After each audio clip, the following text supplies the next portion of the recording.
In this session, I'm going to give an overview of the reading test. The reading test lasts 60 minutes and there are 40 questions. Those 40 questions are divided over 3 passages. Let's look at the passages themselves. So each passage is about 700 to 900 words long. They are all written in academic English, and common subjects will be history, geography, and science. Here are some top tips. Be very careful with your spelling because spelling must be accurate to get a correct answer.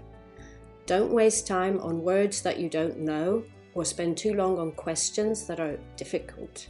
Use the strategies to be able to answer the questions as well as you can, and be very careful of any word limits.